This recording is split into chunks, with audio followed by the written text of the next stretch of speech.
Troisième épisode, l'apogée de l'Empire, l'empereur et le roi de Rome. Cet apogée de l'Empire s'exprime par des œuvres liées à la famille, Napoléon disant « Ma famille est une famille politique ». Et l'on sait que Biennet produisit des petits bustes de la famille impériale.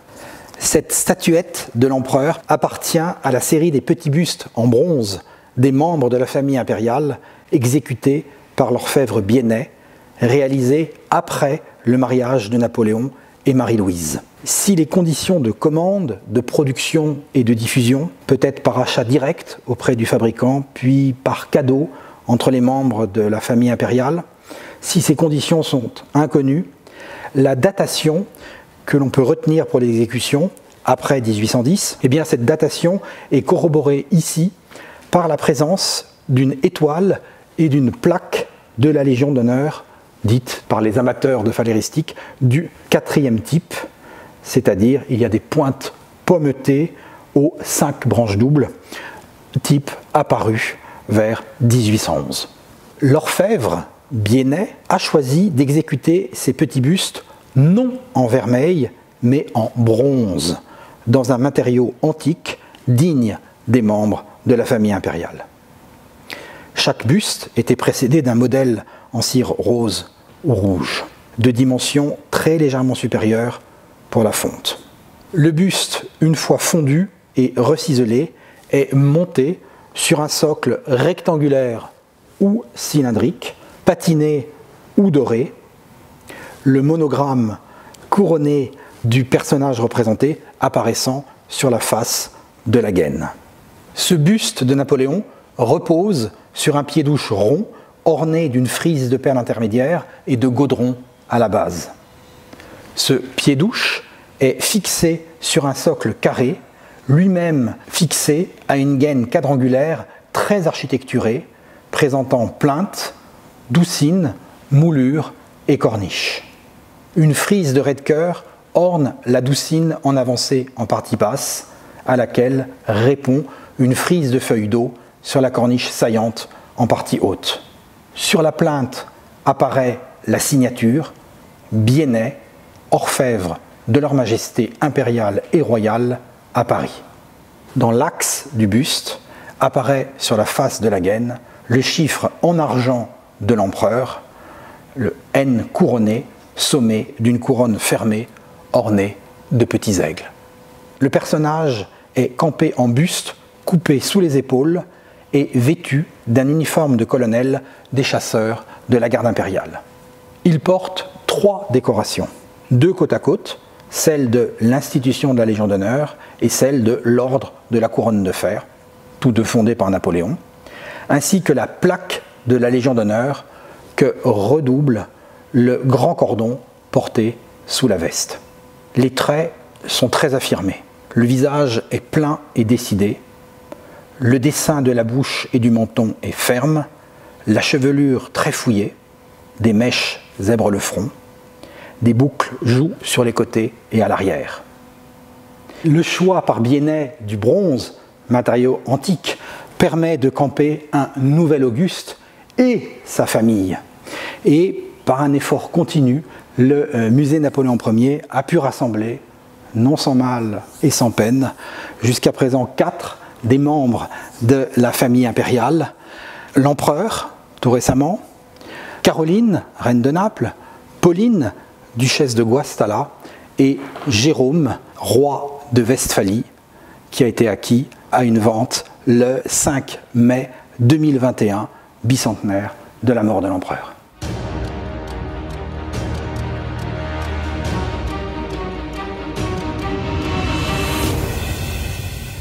Ma famille est une famille politique, écrivait Napoléon à Madame Mère. C'est ce qu'exprime aussi ce magnifique dessin, Napoléon présentant le roi de Rome nouveau-né à l'impératrice Marie-Louise dans sa chambre au Palais des Tuileries le 20 mars 1811. Je tiens à remercier Xavier Salmon, directeur du département des arts graphiques au musée du Louvre, de nous avoir signalé ce dessin passant en vente à New York en janvier 2024 lors de la dispersion de la collection du grand collectionneur Joseph Bayot. Du reste, la vente s'appelait Scholar Collects. Merci aussi à Marie-Christine Labourdette, présidente de l'établissement public du château de Fontainebleau, et à Muriel Barbier, directrice du patrimoine et des collections, d'avoir dégagé les moyens nécessaires pour acquérir cette pièce exceptionnelle qui est une œuvre phare du cabinet napoléonien des arts graphiques, adossé au musée Napoléon Ier. Comblant les vœux de Napoléon Ier, alors maître d'une large part de l'Europe, la venue au monde d'un héritier titré roi de Rome fut l'apogée de l'Empire, le 20 mars 1811. D'un pinceau subtil, Isabey campa le père, la mère et l'enfant qu'entourent les membres de la famille impériale et le personnel de cour. Jean-Baptiste Isabey est un artiste au cœur du système napoléonien. Chargé des préparatifs du couronnement en 1804, il fournit le dessin des costumes, repris pour les personnages en habit des feuilles destinées à être gravées pour le livre du sacre, commandé par le comte de Ségur, grand maître des cérémonies. Nommé en 1805 premier peintre de la chambre de l'impératrice et dessinateur du cabinet, du sceau et des titres, Isabey est de surcroît décorateur des théâtres de la cour le 4 juin 1810. Très apprécié de Joséphine et un temps écarté après le divorce au profit de Prudhon, il parvient, en habile courtisan et homme de réseau, c'est ainsi que le définit le spécialiste d'Isabey Cyril Lécosse, en habile courtisan et homme de réseau, a intégré la maison de l'impératrice, puis reçoit le titre de maître de dessin de la nouvelle impératrice Marie-Louise.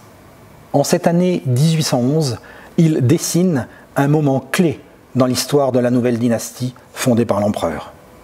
Napoléon présentant le roi de Rome à l'impératrice Marie-Louise.